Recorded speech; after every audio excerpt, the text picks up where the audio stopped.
Black CEO told to get lost by Receptionist. Minutes later, she destroys their entire company. Monica Blake, a name that resonates throughout the American tech industry. As the founder and CEO of Blake Core Innovations, a leading powerhouse in artificial intelligence and cybersecurity, Monica not only commands a multi-billion-dollar fortune, but is also among the few Black women ever honored at both the White House and Davos. Every move she makes has the potential to shake markets. Her signature alone could alter the destiny of an entire corporation. But on that fateful morning, she arrived, completely unrecognized. Chicago, the city of winds and skyscrapers. As the early sunlight pierced through the mirrored glass of the Sterling and Company building, Monica stepped into the main lobby. No assistants trailing behind. No luxury car waiting at the curb. No bodyguards or cameras. Just a woman in a charcoal cashmere sweater, minimalist trousers, and calm, introspective eyes. No one realized that this very woman held in her hands the strategic contract that Sterling and Company had been desperately chasing. Behind the reception desk stood Haley Grant, a blonde-haired employee with icy eyes. She glanced at Monica for a second, then turned away, as if she'd just seen a lost janitor wandering in. In Haley's mind, a plainly dressed Black woman couldn't possibly be a business partner, let alone someone powerful enough to step into a space filled with $1,000 suits and Italian silk ties. As Monica approached the front desk, she spoke with a soft yet composed voice. "Good morning. I have an appointment with Mr. Leonard Hampton at 9 a.m. Haley didn't bother checking the computer screen. She simply replied coldly, "Deliveries go through the back door." Monica paused for a moment, not because she was surprised, but because it was all too familiar. Over the years, she had learned how to stay silent when disrespected, to memorize every face, every look, every word. There was no need to shout or argue. She had her own way of responding, through actions, through outcomes, through the inevitable downfall of those who judged without knowing who they were turning away. A few seconds later, Monica exited the building, merging into the flow of busy pedestrians as if nothing had happened. But in her mind, a plan had already been set in motion. A plan that would bring Sterling and Company to its knees, before the very woman they had just dismissed like a stranger. Monica Blake didn't look back. She didn't need to. To an outsider, she was just another woman cruelly dismissed. But deep inside, Monica knew. Her silence at that moment was not surrender. It was the beginning of a storm. Just as she stepped out of the revolving glass doors of Sterling and Company, Monica reached into her coat pocket and pulled out her phone. There was no call to be made, only a single text, composed the night before, just in case. This company failed her test. Activate Plan B. Cancel all partnership plans. With a single tap, the message was sent. Brief, ruthless, emotionless. 3 floors above, behind a pane of frosted glass, Camille Hart, one of the few Black executives at Sterling and Company, had witnessed everything. She stood frozen behind the glass railing, her hands clenched so tightly they'd gone pale. Camille had recognized Monica the moment she walked in. Monica wasn't just a tech titan. She was a symbol, a beacon for women like Camille who had to work twice as hard to be acknowledged half as much. Camille wanted to run down, to speak up, to stop what was happening. But her legs refused to move. She knew, if she said a word, she would lose everything she had built over the past 10 years. So Camille stood there, unmoving, swallowing the pain as she watched a woman like herself get turned away from the very place she once believed stood for fairness and professionalism. Across the lobby, Thomas Vance, executive vice president of Sterling and Company, stepped out of the elevator just as Monica was being escorted out. He caught a glimpse of her face, and for a split second, his heart clenched. He knew exactly who she was. But Thomas remained still. He said nothing. made no gesture, just adjusted the collar of his tailored suit and turned away, as if he hadn't seen a thing. Some people stay silent out of fear. Others stay silent with intent.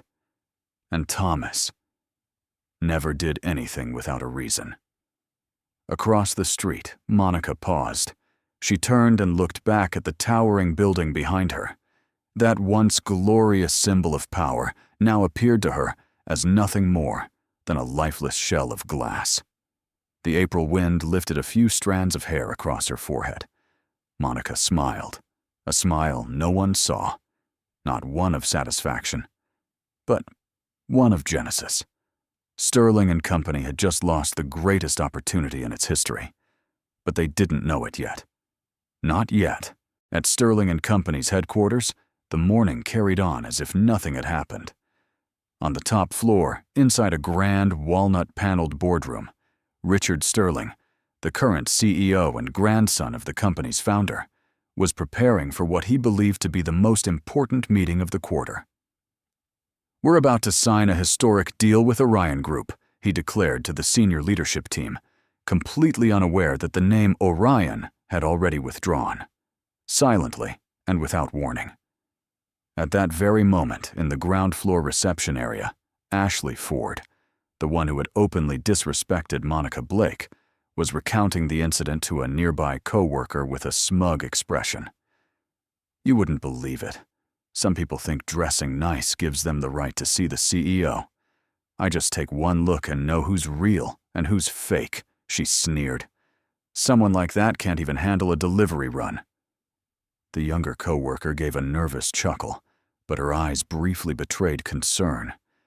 Deep down, she knew Ashley had crossed a line, but at Sterling and Company, the voice of a junior employee meant nothing, especially when the one in question was someone favored by upper management, like Ashley.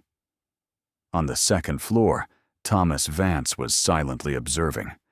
He had recognized Monica the moment she entered the building, not just because of her formidable reputation, but because he had been the one to propose the partnership with Orion, the conglomerate Monica Blake had founded. And yet, in the crucial moment, Thomas did nothing.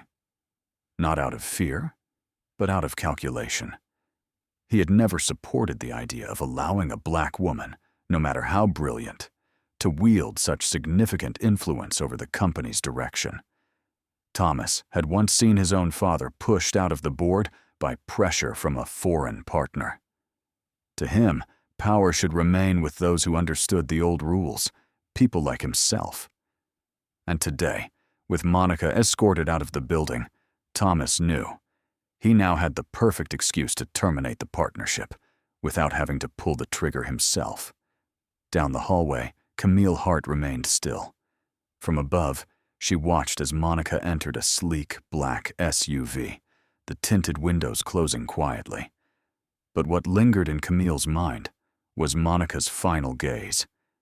Deep, composed, free of hatred or justification. It was the look of someone who already knew what was coming, and knew that in the end, hers would be the voice that echoed last. The sleek black SUV glided through the early morning streets of Manhattan, reflecting neon lights that had yet to fully fade. Inside, Monica Blake sat in silence, her eyes fixed on the window, unblinking. Not a single furrow of the brow, not a sigh, only the terrifying stillness of a storm being fueled by steel-like discipline. Beside her, personal assistant Jillian sensed the subtle shift in her boss's energy. Calm, but in motion. She knew exactly what that meant. Monica had made a decision. "Jillian," Monica spoke softly, her voice devoid of emotion. "Contact the PR team. Cancel all meetings with Sterling and Company. Release the press statement tomorrow morning." "Press statement?" Jillian blinked. "Should we send them a draft first?" "No," Monica replied, her gaze never leaving the moving streets outside. "Sterling and Company is no longer a potential partner. They're now a necessary example." Jillian bowed her head, quickly unlocking her tablet and entering the command.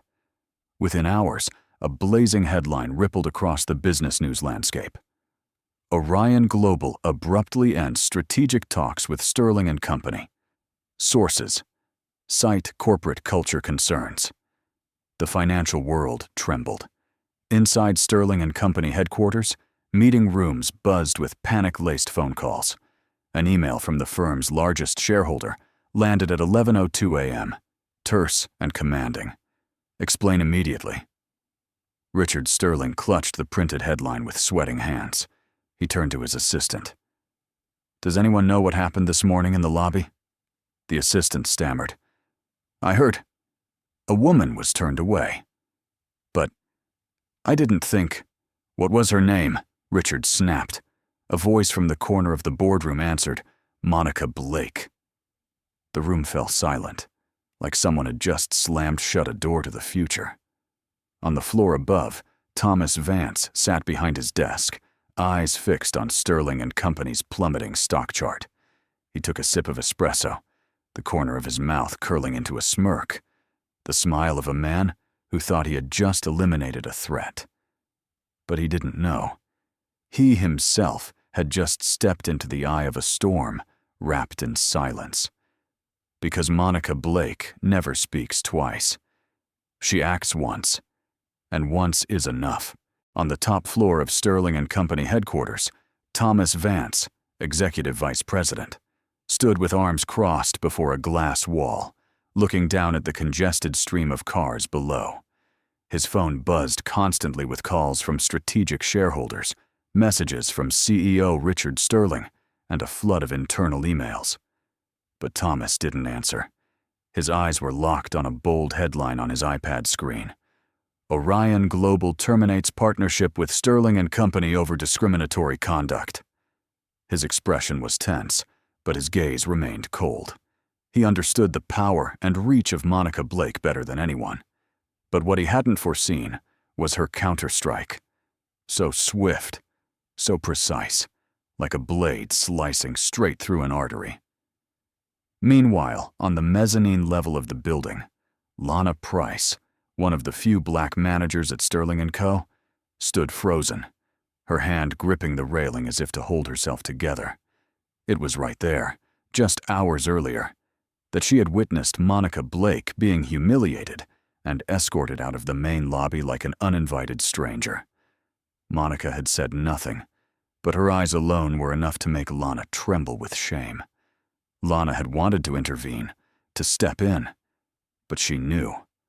One rash move, and the career she had spent years building would vanish like smoke. A coworker passed by and whispered, "Was she really kicked out?"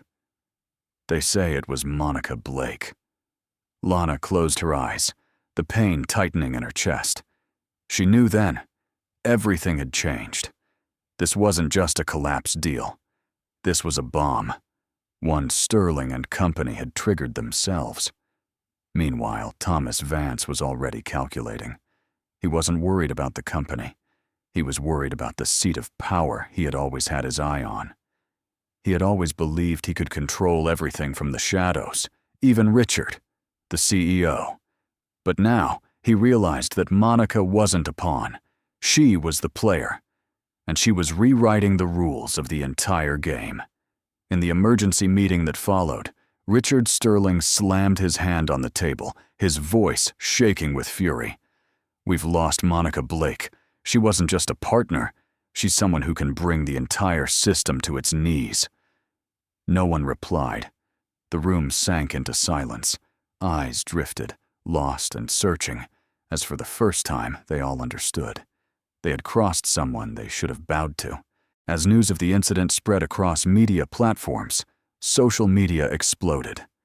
Videos showing Monica Blake being dragged out of Sterling and Company's headquarters by security flooded the internet, accompanied by outraged captions. Blatant racism. A black CEO treated like a criminal. Where is justice? The name Sterling and Company became a blacklisted keyword. Stocks plummeted, and business partners began publicly pulling out of agreements one by one. Meanwhile, in a small cafe not far from the company's headquarters, Monica sat quietly by the window, her eyes staring into space, as if rewriting the future. In front of her was a tablet, where the legal and communications team of Orion Global sent her constant updates. Contrary to the image of someone who had just been publicly humiliated, Monica radiated the composure of someone who was controlling the storm. Release the press statement across all platforms within the next hour. Cancel all negotiations with Sterling and Company. Revoke their data access immediately, she said calmly. Yet no one dared to defy her. While Monica moved like a cold-blooded strategist, panic was spreading inside Sterling and Company's headquarters. Richard Sterling turned pale as he opened the email from Orion Global. Due to a serious incident involving discriminatory behavior, all cooperative relations between our parties are hereby terminated effective immediately. He turned to his assistant, his voice trembling. Who let this happen? There was only one answer. Emma Rawlins, the receptionist with the icy glare that morning, who had thought she was simply doing her job. Now, Emma sat frozen in the HR conference room, facing a barrage of questions. But she couldn't answer a single one. Because the truth was, she had never imagined that the woman she dismissed so casually was Monica Blake. She had never imagined that a single slight, a single act of disrespect, could ignite the downfall of a billion-dollar empire in just a matter of days. Monica didn't retaliate with shouting. She retaliated with calculated silence, a silence powerful enough to destroy. And Sterling and Comer was feeling it, hour by hour, minute by minute, as sharply as a blade pressed to the throat, while Sterling and Cobo gradually crumbled under a wave of public outrage and mass shareholder withdrawals. In a dimly lit corner few noticed, those who had once operated behind the scenes, like Vice President Gareth Miles, began to emerge, trembling with belated regret. Gareth had been the one who chose to ignore Monica when he saw her being humiliated in the main lobby. He had seen it as a chance to quietly sabotage the deal with Orion Global, a project he resented, fearing that a black female CEO might overshadow his own role within the company. But the plan had spiraled far beyond his control. Emma Rawlins, the receptionist who once believed she had the authority to decide who was worthy of entry, now found herself the target of fierce online backlash.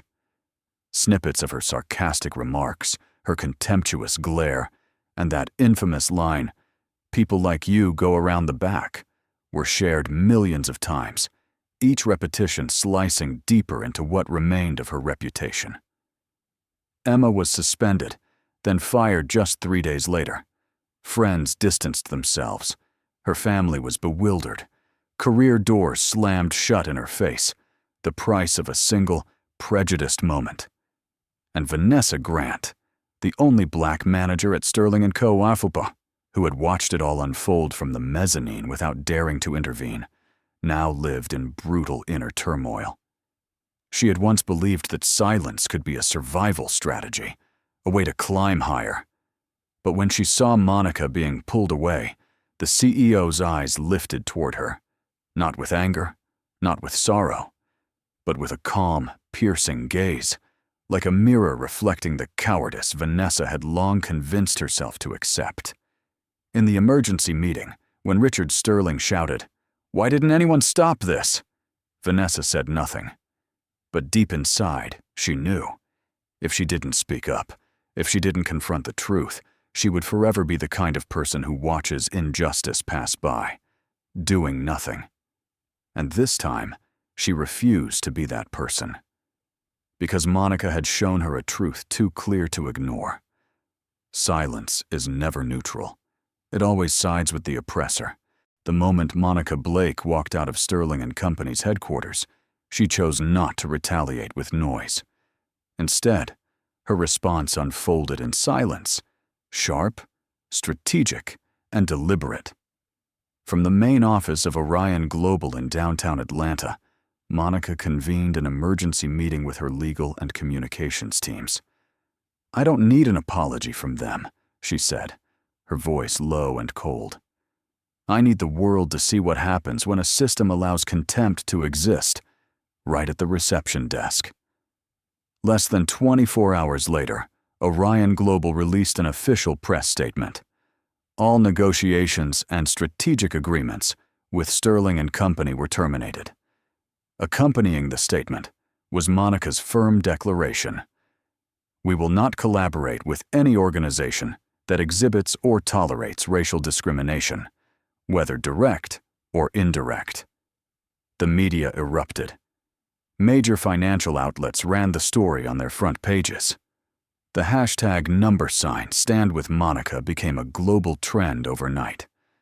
Sterling and Company's stock hit the floor repeatedly as investors pulled out en masse. Other potential partners began issuing statements of suspended negotiations. Surveillance footage from the lobby, where Monica was denied reception, spread like wildfire across the internet. The image of Emma Rollins, arrogant and dismissive, and Gareth Miles standing still with a cold stare, all became undeniable proof of a toxic culture laid bare. Elsewhere in the city, Monica stood by the floor-to-ceiling window of her office, watching the stream of people below like a current of change. Beside her, her assistant whispered, "The media wants interviews. All 3 major national networks are requesting statements." Monica gave a slight nod. Not yet. She wasn't ready to speak, because what was happening was only the prelude. Justice, she believed, doesn't rush. It must be led with intellect and calm, and she was the one who would lead it. Less than 3 months after the explosive incident, Sterling and Company was no longer a name spoken with admiration. Once hailed as the steel fortress of the Southern Financial District, Sterling had now become a symbol of collapse, of a culture marked by arrogance, discrimination, and obsolescence. Gareth Miles was forced to resign in silent disgrace, while Emma Rollins, the woman once proud of her ability to spot power by appearance alone, was now unemployed and had vanished from all social media platforms amid an unprecedented wave of public outrage. And what about Monica Blake? She didn't just walk away from the deal. She acquired the entire former headquarters of Sterling and Company, a towering skyscraper in downtown Atlanta, and transformed it into the Blake Center for Ethical Leadership and Equity. More than just a training ground for a new generation of leaders, the center stood as a symbol of rebirth. A space once tainted by prejudice was now devoted to cultivating justice and humanity. At the grand opening ceremony, Monica took the stage in a simple yet commanding black suit. Her voice rang out, full of emotion. "I didn't seek revenge. I restructured the system. I didn't tear anyone down. I lifted an entire new generation. Because I believe, when you have power, don't use it to crush. Use it to elevate." Below her, thousands of students, entrepreneurs, and young people from marginalized communities erupted in applause. Among them stood Vanessa, once the only black staff member forgotten by Sterling, now the director of the new academy, personally entrusted by Monica herself. While Monica ushered in a new era of leadership rooted in dignity in a small corner of an old cafe, Emma sat silently, watching the live broadcast of the center's inauguration on TV. Her eyes were vacant, lips moving without sound. A single tear slid down her cheek. And Gareth, now living in seclusion in the suburbs of North Carolina, could not escape the headlines about the rise of the Blake Empire, something he had once scorned, but that was now redefining power and ethics in the world of business. The world had changed. Those who clung to prejudice had been left behind. And people like Monica Blake, once dismissed at the reception desk, had proven that dignity, intellect, and compassion could not only dismantle injustice, but build a better future for all. And that was the greatest victory of all.